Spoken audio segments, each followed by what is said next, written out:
Olá, pessoal.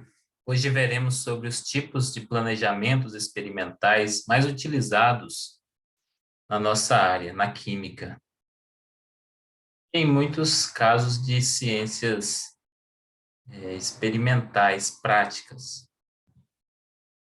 Primeiro, vamos ver aqui o que é um planejamento de experimentos, um planejamento experimental. O termo mais usado em inglês é o design de experimentos, abreviado como DOI. E design de experimentos, ou planejamento experimental, é um método organizado para a determinação da relação entre as variáveis independentes, que são os fatores ou variáveis de entrada, e as variáveis resposta, que são as variáveis dependentes, ou Y, pelo estabelecimento de modelos matemáticos, né? E, portanto, então, coloquei aqui a foto do Chapelain, né, para a gente recordar. Planejamento experimental, o que são? Onde moram? Como vivem? Então é isso, planejamento fatorial é um método que a gente tem para determinar a relação entre variáveis, né? A gente vai entender melhor isso na prática. Entre variáveis independentes, que são chamadas de fatores, né? E geralmente, portanto, representadas pela letra X, e as variáveis resposta, né? Que são as variáveis dependentes, ou outputs. As independentes, as de entrada, são os inputs, e as de resposta são os outputs. Então, a gente tem uma série, a gente tem um processo, variáveis que a gente pode alterar, são as variáveis X, resultando numa resposta, né, que é uma variável dependente Y. Então, a gente tem o interesse de otimizar esse processo, a gente faz o quê? Altera as variáveis independentes e vê de que forma elas impactam na variável resposta, na variável Y. Então, com base no conhecimento do processo, a gente estabelece as melhores condições de X para ter a resposta almejada Y. Vamos usar um exemplo aqui, né? Suponha que lá o nosso bom e velho Chaves, quem lembra aí do suco do Chaves, né? O suco de limão com gosto de laranja e cor de uva. Pois é, suponha que ele não queira mais fazer aqueles sucos genéricos dele lá que não faziam muito sucesso e agora ele queira otimizar o suco dele, ou seja, ele queira obter um suco com máxima aceitação. Ele quer um suco ótimo. E ele sabe que um suco, por exemplo, o suco de maçã, para fazer um suco bom, principalmente tem duas variáveis que impactam muito, né, que tem muita importância. Uma delas é a quantidade de açúcar, é claro, né? O suco não pode ser excessivamente doce e nem muito pouco doce. E a acidez do suco, ele não pode ser muito ácido, mas tem que ter uma certa acidez. Então, nesse caso, ele teria que otimizar essas duas variáveis, quantidade de açúcar e pH. Essa é uma revisão da aula que nós já fizemos, né, sobre design de experimentos. Antes de nós entrarmos nos diversos tipos de planejamentos de experimentos, nós vamos dar uma revisão sobre o que é um planejamento experimental, né? Então, suponha que o Chaves queira otimizar o suco de maçã, né?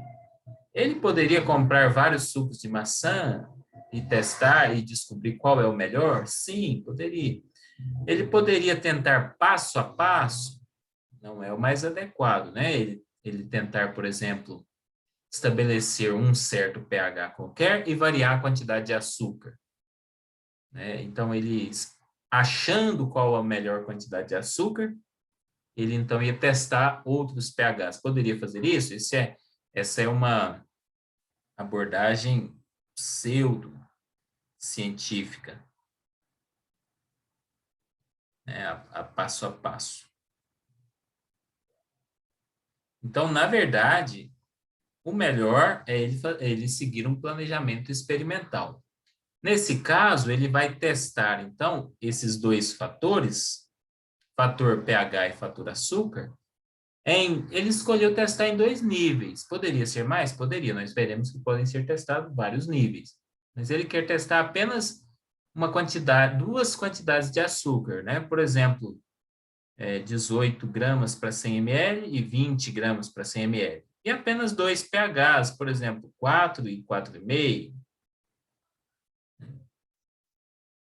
Mas, de toda forma, ele vai ter que, numa abordagem científica, né, num planejamento experimental, ele vai ter que testar todas as combinações, né? Então, por isso é chamado, nesse caso, de planejamento fatorial, porque ele vai fazer uma combinação de todos os fatores.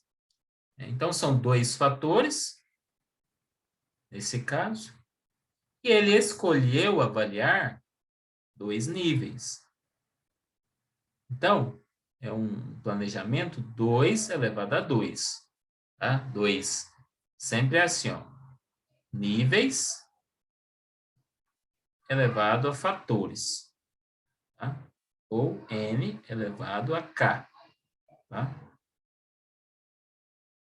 Então, nesse caso, ó, ele faria 4 experimentos. Esse primeiro experimento é com baixa quantidade de açúcar e baixo pH, tá? Ou seja, 18 gramas para 100 ml e 4 pH 4. Esse segundo experimento continua sendo pouco açúcar, mas agora um pH mais alto, né? Aqui, muita açúcar, mas um pH baixo. Aqui, um pH mais alto, né? 4,5, e a quantidade de açúcar mais alta também. Então, são essas combinações, né? Poderia ser representado assim também, ó. Açúcar, pH. São 2 níveis, nível menos e nível mais. A gente codifica, tá? Em vez de falar nível 18, nível 20, a gente pode codificar e dizer nível menor, nível menos 1, e nível maior, que é o nível mais 1, né? Então, açúcar, menos 1, mais 1, menos 1, mais 1, né? Quem lembra de análise fatorial vai lembrar isso, para a gente obter todas as combinações, né? Uma estratégia é essa, menos mais, menos mais. Opa, aqui eu errei, deixa eu apagar aqui.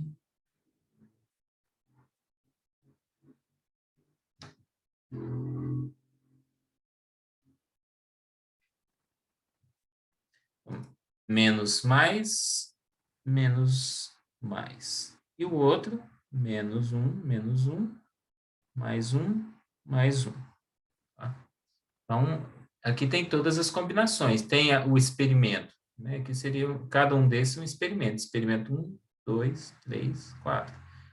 Um experimento com baixa quantidade de açúcar e baixo pH, e um que aumenta o açúcar, mas mantém o pH baixo. Outro que altera, né? O pH alto e açúcar baixo, e outros 2 altos, né? Então, não tem mais nenhuma combinação. Então, para cada experimento desses, ele faz o suco, né? E ele fornece esse suco para degustadores, né? E ele faz o suco com algumas replicatas, fez aqui no caso 5 replicatas, até porque essa nota que se dá num suco é uma nota variável, né? Não dá para confiar numa única medida. Então, se tem uma variância grande na resposta, é melhor fazer mais replicadas. Então, o primeiro suco é o suco A, aqui, ó. É o ponto A, que é pH alto e açúcar baixo, né? E o degustador 1 deu nota 6,5, o 2 deu nota 5, o 3 deu nota 5,5, o 4 deu nota 6, o quinto degustador deu nota 6,5. Então, a média foi 6. Então, cada experimento desses, aqui está representado num ponto desses, né? E cada ponto desses foi atribuído uma nota, né? Isso nós vimos nas aulas passadas já, né? E ele poderia, inclusive, fazer uma repetição de todo esse processo, né? E a repetição, percebam, aqui é a repetição dos degustadores, mas foi o mesmo suco. Mas ele poderia buscar outro, ou fazer com outro lote de maçãs, né? Lote 1, lote 2, poderia fazer novamente o suco para ter mais certeza, né? Então, cada ponto desses originaria uma duplicata de médias, né? E na aula passada nós vimos que depois que nós temos essa planilha, nós extraímos os efeitos. Os efeitos é o que importa. Quais são os efeitos? O efeito do pH, o efeito da concentração de açúcar. Então, eu quero, em outras palavras, se eu vario o pH, qual é o efeito que isso traz no suco? Isso aumenta a nota do suco ou diminui? E o efeito da açúcar, né? Se eu aumento a quantidade de açúcar, o que isso acarreta na nota do suco? Aumenta ou diminui a nota do suco? Então, esses são os efeitos principais, né? Então, seria pH e açúcar. E teríamos também um efeito secundário, que é a interação pH-açúcar. Isso está mais detalhado nas aulas passadas, foi só uma lembrança mesmo, né? Então, por exemplo, depois de feitos os cálculos, né, descobrindo esses efeitos, nós observamos que o efeito do pH era -1, do açúcar era 2, e havia uma pequena interação com o efeito negativo 0,5. Né? Então, o efeito do pH -1 significa o quê? Que aumentando o pH do nível mais baixo, né, o pH 4, os sucos de pH 4, comparando com os de pH 5, então, quando eu passo do pH 4 para o 5, a nota do suco diminui, em média, 1 unidade. Quando eu aumento o açúcar, né, do nível 18 para o nível 20, né, ou seja, do nível menor para o nível maior, a nota do suco aumenta em 2 unidades, e aqui essa interação negativa, né, que foi muito baixa e não tem como nem explicar essa interação. Não tem como explicar, que foi muito baixa, né? E graficamente é melhor a gente observar as interações do que meramente pelo valor. Tá? Então, suco mais doce tem uma clara preferência, claro, né? Aumenta aqui o açúcar, o suco mais doce aumenta a nota. Né? E o menor pH também leva a maiores notas, né? Então, essa aqui é a região onde tem as notas mais altas. Vamos voltar lá no gráfico? Olha, aqui é a região onde temos maiores notas, mais quantidade de açúcar e pH mais baixo. Então, nós veremos os tipos de planejamento fatorial. Esse que nós vimos aí é o primeirinho, né? O mais simples, um planejamento 2 elevado ao quadrado. Tá? O que é um tipo de planejamento fatorial? Ele indica o número de níveis avaliados, né? Os níveis, e os fatores, o número de fatores, e também a forma como os experimentos são realizados. Porque nem sempre nós utilizamos todas as combinações possíveis de níveis e fatores. Tá? Então, vamos ver como que é isso na prática. O planejamento 2 ao quadrado, um outro exemplo. Suponha que a gente esteja avaliando uma reação química. E a gente quer otimizar o tempo de reação, né? Minimizar o tempo que os reagentes ficam lá em contato para a reação ser mais acelerada.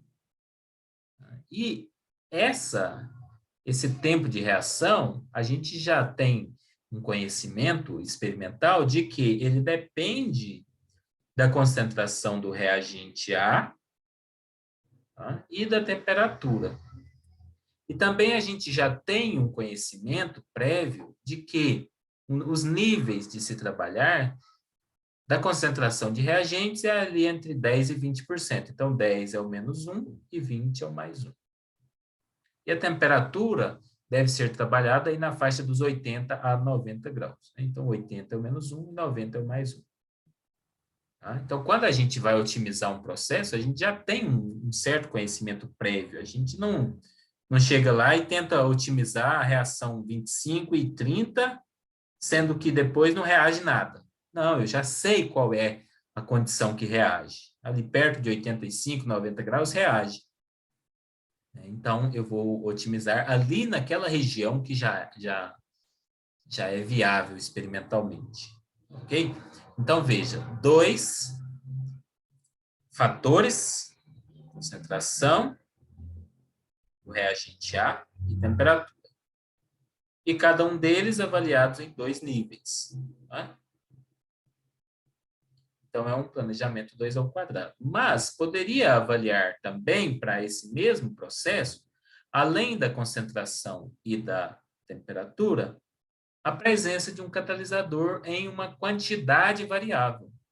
Poderia ser aí um catalisador em níveis 1% e 2%. Então, seria um planejamento 2 níveis, 3 fatores. Planejamento 2 ao cubo. Tá? Aí, nesse caso, não seria mais aquele plano, né? Mas sim um cubo. Então, aqui, suponha que foi feita essa otimização. Cada vértice do cubo é um ponto experimental. Esse ponto aqui, ó, o que ele é? É o ponto onde a concentração do catalisador é mais alta, onde a temperatura é mais baixa. Né? Olha aqui, a temperatura 140, né? É mais baixa. E onde a concentração do reagente A é a mais baixa também. Então, esse ponto aqui seria concentração menos 1, catalisador mais 1 e temperatura menos 1. Cada ponto desses, né, se vocês quiserem, podem parar o vídeo aí e tentar decifrar, né, ou indicar cada ponto desses, qual é a região experimental que está sendo avaliada. Né? Então, cada ponto desses equivale a uma condição experimental. Foi feito o experimento, né, em cada ponto desses e obteve-se uma resposta, ou seja, a resposta.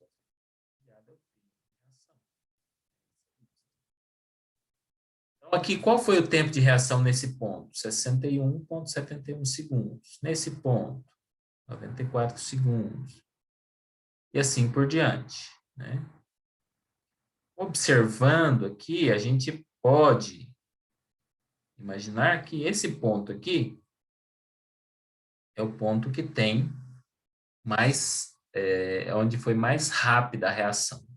Né? Mas só isso não é suficiente. É bom a gente fazer uma análise estatística e, às vezes, até modelar, obter um modelo matemático, né, onde o tempo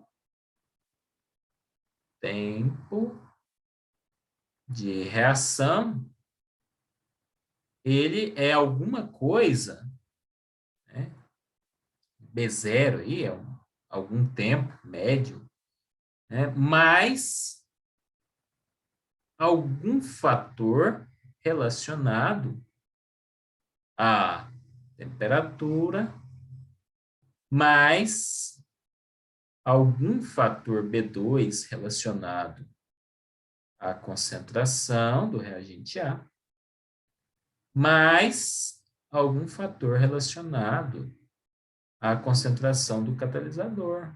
Tá? Então, é interessante a gente fazer esse modelo matemático para a gente fazer previsões. Que previsão? Aqui nessa região, ó, de temperatura, aqui entre 140 e 180, né? A temperatura aqui de 160. Uma concentração de catalisador de 2, né? e uma concentração do reagente A de 6. Qual seria o tempo de reação aqui? Então, se a gente tivesse uma certa equação dessa, né, y é igual, é função de x, x1, x2 e x3, se a gente tivesse uma certa equação dessas, né, a gente poderia fazer essa otimização melhor do que a gente simplesmente olhar qual é o ponto melhor. Porque talvez a região que obtém, aqui o ponto experimental que obtém o menor tempo de reação, ele não foi testado. Não foi testado, mas aqui eu já tenho uma condição de mapear, eu já tenho pontos experimentais suficientes para a gente fazer uma certa previsão, tá? Mas, nesse caso específico, né, onde a melhor condição está aqui no vértice, basicamente, nesse ponto aqui, não teria muitas condições de fazer uma equação que permitisse a gente encontrar um ponto ótimo fora dos vértices. Por quê? Olha, se a gente tem apenas 2 pontos, a gente só pode passar uma reta. Então, a gente só vai saber qual é melhor, a concentração 3 ou 6. Eu não tenho como traçar uma curva, né? Eu não posso achar nenhum valor ótimo aqui no meio, porque eu só tenho 2 pontos. Então, os planejamentos com 2 níveis, eles geralmente eles são apenas para a gente fazer uma avaliação inicial, mas eles não permitem uma otimização completa. Se eu vejo, por exemplo, que o nível de catalisador melhor é 2%, mas quem garante que não seja 2,5%? 2 foi melhor do que 1, mas não comparei com 2,5. Tá? Agora, quando a gente tem 3 pontos, pelo menos, a gente passa uma parábola, né? Aí sim a gente encontra o valor ótimo, que não adianta aumentar o nível e nem diminuir o nível, que a resposta não vai melhorar. Tá? Então, vamos ver aqui um outro exemplo, né, de 2 ao cubo, voltando lá para o exemplo do suco do Chaves. Suponha que, além de testar pH e açúcar, foram os 2 fatores que ele testou, que ele quisesse também testar qualidades de maçãs diferentes. Por exemplo, a maçã argentina e a maçã Fuji. Então, esse também seria o caso de um planejamento com 2 níveis, né? Açúcar, pH, açúcar menos e mais, pH menos e maçã menos e mais. Para cada um deles, então, 2 níveis. E 3 fatores. Fator maçã, fator açúcar, fator pH. Nesse caso, então, nós teríamos 3 efeitos principais: açúcar, pH e o tipo de material, né, a qualidade da maçã, e 3 efeitos secundários de interação: açúcar com pH, açúcar com o material, né, com o tipo de maçã, e pH com o tipo de maçã. E, além disso, um efeito de interação terciário, que seria açúcar com pH e com tipo de maçã, né? Então, vejam que os modelos vão ficando mais complexos.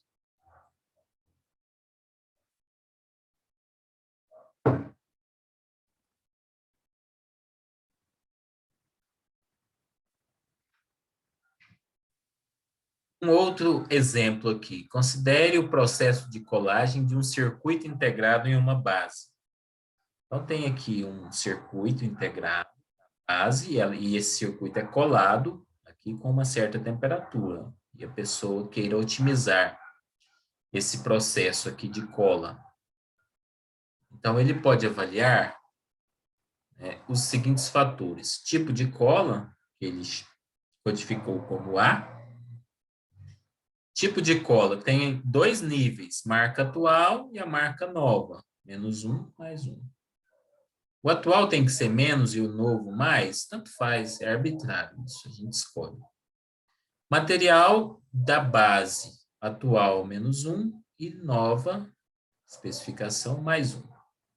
E o tempo de cura menos 1, que é o 90 minutos, e mais 1, que é os 120 minutos. Tá? Tempo de cura a 100 graus. Poderia otimizar também a temperatura, né? Então, cabe ao analista, ao experimentador, estabelecer quais são os fatores, em quais níveis para fazer esse estudo. Então, é um planejamento 2 ao cubo. 2 níveis, 3 fatores. 3 fatores avaliados em 2 níveis, cada um deles. Portanto, nós teríamos 8 experimentos. Aqui, como é 2 elevado ao cubo, 2 vezes 2, 4, vezes 2, 8. 8 experimentos. Geralmente se faz réplicas, né? Então, se forem 2 réplicas, 8 vezes 2, 16 experimentos. Esses aqui são os 8 experimentos. 1, 2, 3, 4, 5, 6. 8 experimentos. O primeiro, menos 1 para o fator A, menos 1 para o fator B, menos 1 para o fator C. Obteve como resposta, a resposta é a resistência da cola em libras. 82,9 libras. Para o segundo experimento, 88,6. Portanto, essa é a média. Tá? Quanto menor essa variação de um para o outro, mais a gente consegue observar efeitos pequenos. Tá?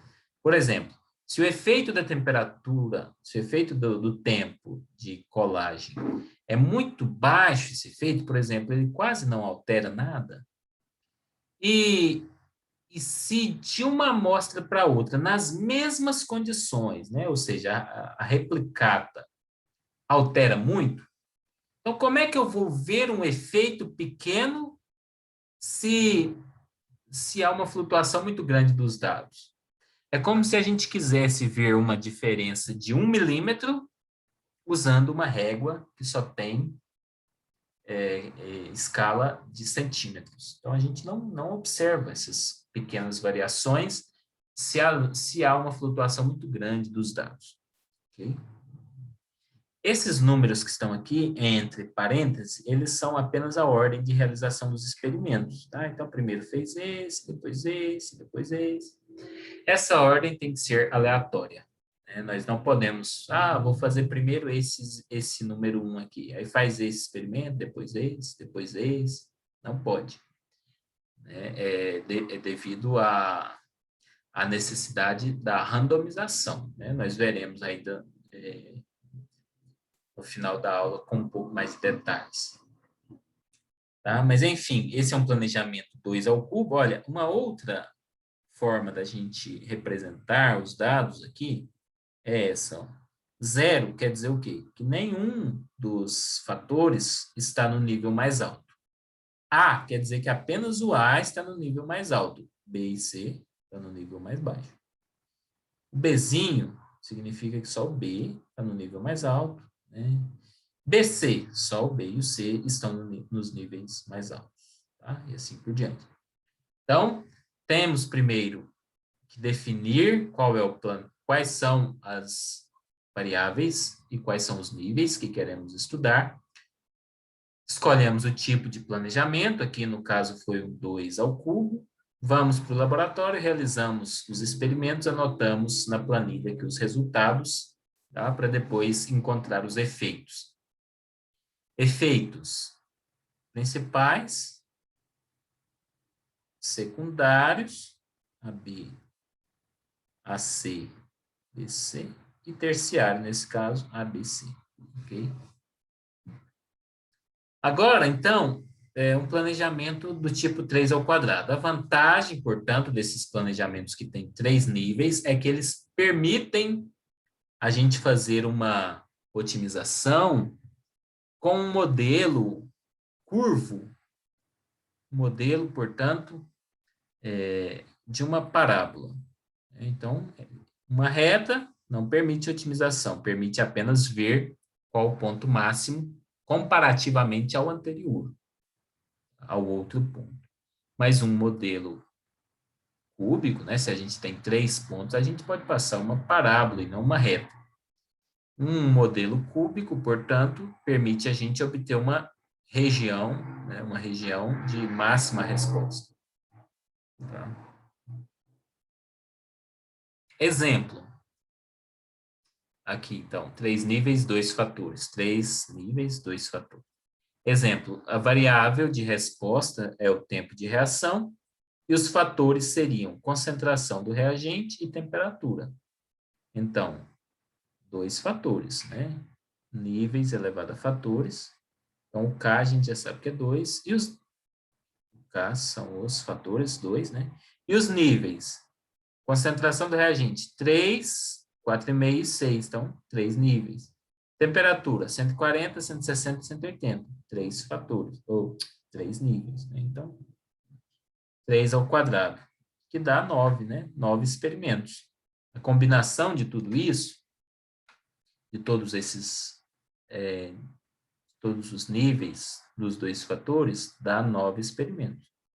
Portanto, se for fazer em duplicata, 18 experimentos.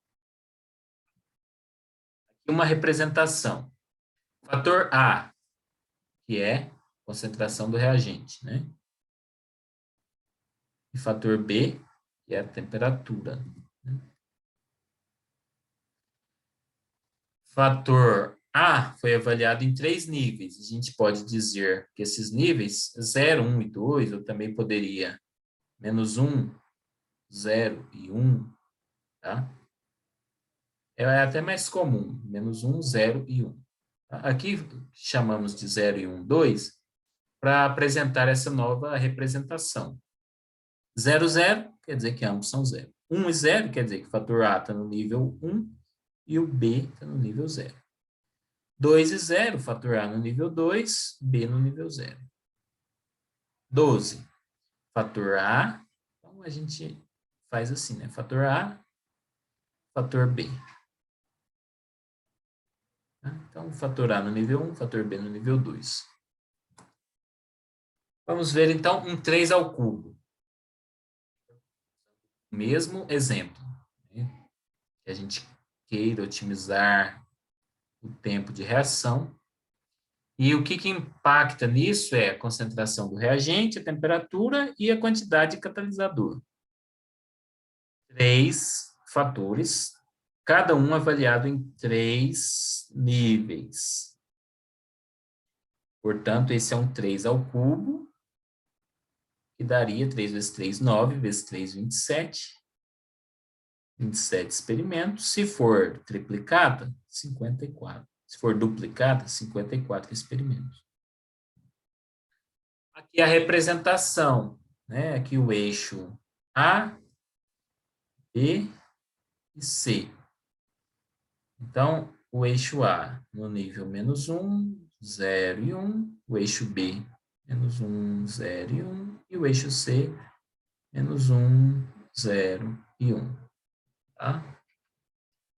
Então, todos esses pontos aqui são os experimentos que precisariam ser feitos para fazer esse planejamento fatorial 3 ao cubo completo. Tá? Esse aqui é um planejamento. É um tipo de planejamento experimental. É um planejamento fatorial, porque os fatores são testados aí nas suas combinações. Planejamento fatorial 3 ao cubo completo. Todos os pontos aqui seriam analisados. Mas, à medida que aumenta os fatores e os níveis, mais experimentos precisam ser feitos. Isso é um problema, muitas vezes a gente não tem tempo, ou reagente, ou não tem as condições de realizar todos os experimentos. Aqui, um 2, um 2 ao quadrado é muito simples, né? 4 experimentos, ok. Um 2 ao cubo já são 8 experimentos, e um 2 à quarta já são 2 à quarta, 16 experimentos. Se for fazer duplicata, né? 32 experimentos. Então, por isso que a gente faz uma abordagem, existe essa abordagem, que são os planejamentos fatoriais fracionários. Aqui, só para exemplificar, tá? Geralmente a gente não faz fracionário quando são apenas 2 níveis, né? Porque 2 níveis é muito fácil fazer completo. 2 níveis e 2 fatores, ou 2 níveis e 3 fatores. Mas só para exemplificar, aqui nós temos um 2 ao cubo completo, que são esses vértices do cubo, né? Nós já mostramos aqui, ó. Fator x1, fator x2, fator x3, cada um avaliado em nível mais baixo, mais alto, né? Então, 2 níveis, 3 fatores. A gente poderia também fazer um fatorial fracionário, ou seja, escolher alguns pontos desses e fazer apenas eles. Quais pontos? Aí a gente poderia fazer, por exemplo, ó, esse ponto, esse ponto, esse ponto e esse ponto.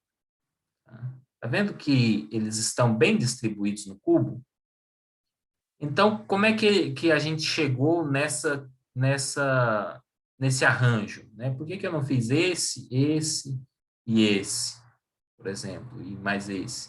Por que eu tenho que fazer ou esses ou esses? Mas não sou livre para escolher ao acaso aqui. Aqui nesse caso, o que acontece é o seguinte, esse aqui é um planejamento 2 ao cubo menos 1, tá?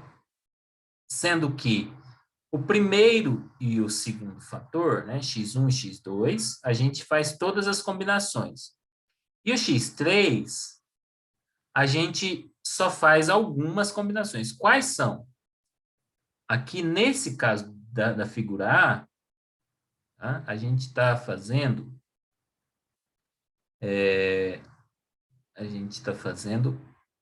o x3, ele é menos 1. Então, aí eu faço aqui a multiplicação. x1 vezes x2. Menos vezes mais dá menos. Então, a gente está escolhendo aqui os x3 apenas igual. Tá? X3 é o contraste. Né? Ou seja, ele é o mesmo produto, o mesmo sinal do produto de x1 vezes x2. Tá? Nesse caso aqui, ó, mais vezes mais, dá mais. Então, aqui a gente faz de modo que x3 é igual a x1 vezes x2. E esse outro aqui, que a gente também poderia fazer, né? Tanto faz fazer esse ou esse. Nesse caso aqui, ó, x1 é menos 1, x2 é mais 1, menos vezes mais dá menos. Então, esse aqui, o x3, é igual a menos x1 vezes x2.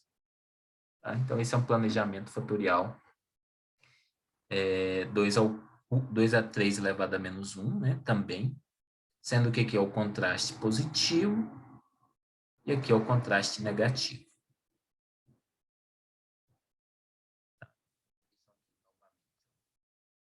Nós temos um 2 ao cubo menos 1. Tá? Só que, então veja, ó, x1 vezes x2, menos vezes menos, mais. Então, a gente faz aqui, ó, x1 e x2, a gente faz todas as combinações. E o x3, a gente escolhe apenas ou o produto de x1 por x2, ou esse produto vezes menos 1. Nesse caso aqui foi o produto mesmo, né? x1 vezes x2. Então, esse é um planejamento fracionário, porque a gente está fazendo apenas uma fração do total. Agora esse aqui, o 2 à quarta menos 1. Então, a gente faz um 2 ao cubo. Tá? A gente faz esse aqui, ó, 2 ao cubo, que dá 8 experimentos. Faz ele completo. E o quarto vai ser o produto dos demais. Então, menos vezes menos dá mais, vezes menos, menos. Então, o quarto a gente anota aqui para fazer apenas o nível resultante da multiplicação dos níveis dos outros fatores. Tá? Aqui, mesma coisa, 2 à quinta menos 2. A gente faria, então, um 2 à terceira, né? 2 à quinta menos 2 é 2 à terceira. Né? Então, a gente faz um 2 à terceira, e aqui o x4 e o x5, eles são eles são iguais, né? E eles são esse produto, né? Ou o inverso, ou o menos esse produto. Então, aqui menos 1 vezes menos 1 dá mais, vezes menos menos. Então, aqui ele escolheu fazer o inverso, né? Aqui foi o x menos x1 vezes x2 vezes x3, tá? E aqui é a mesma coisa. Tá? Por exemplo, esse aqui.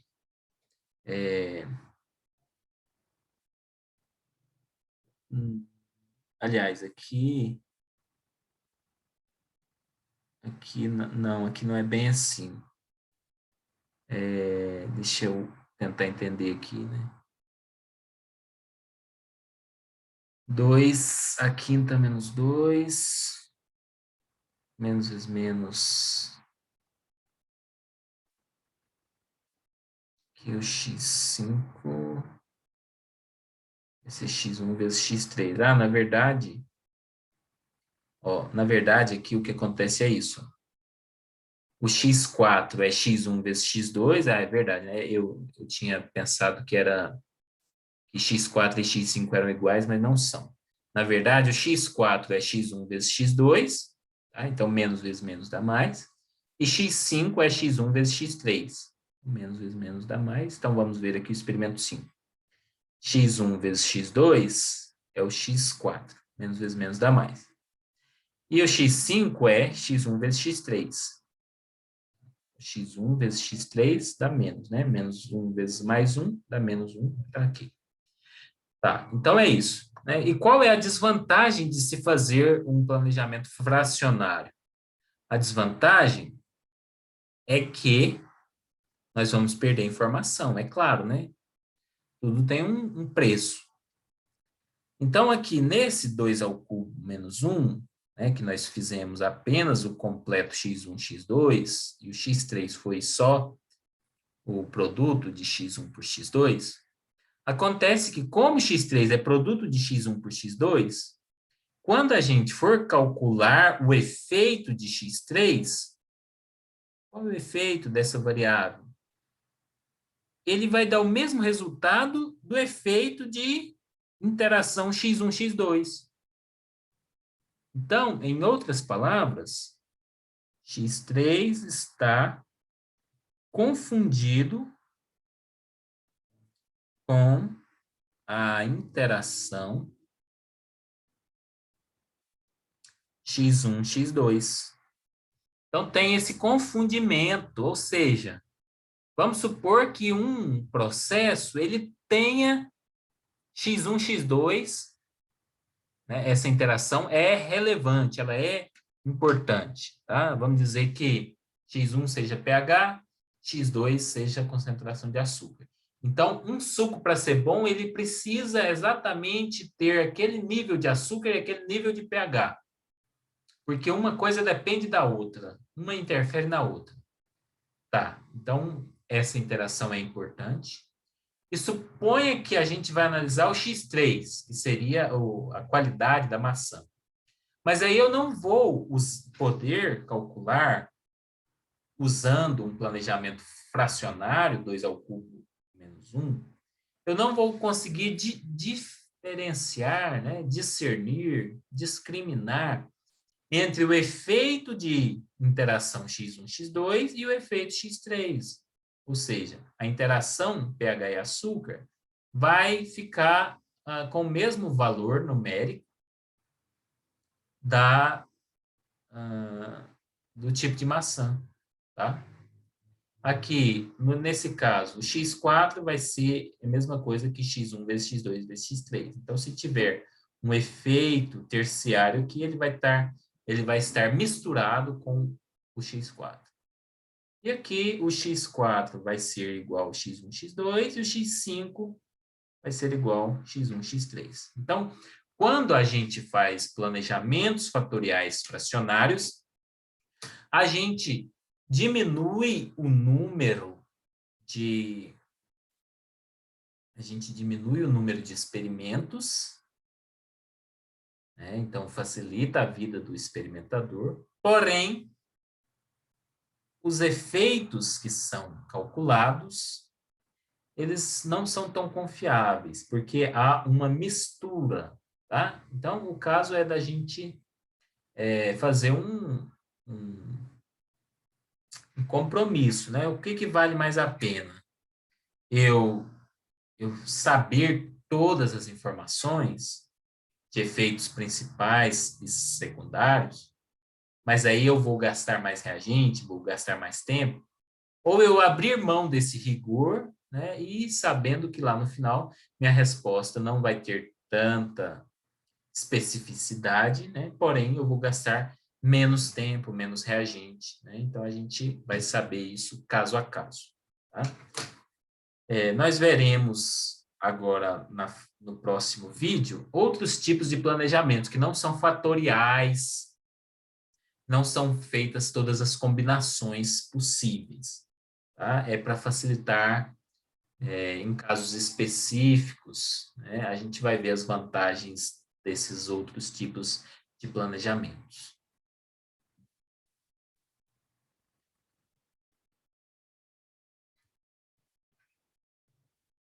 Então, vamos sair aqui.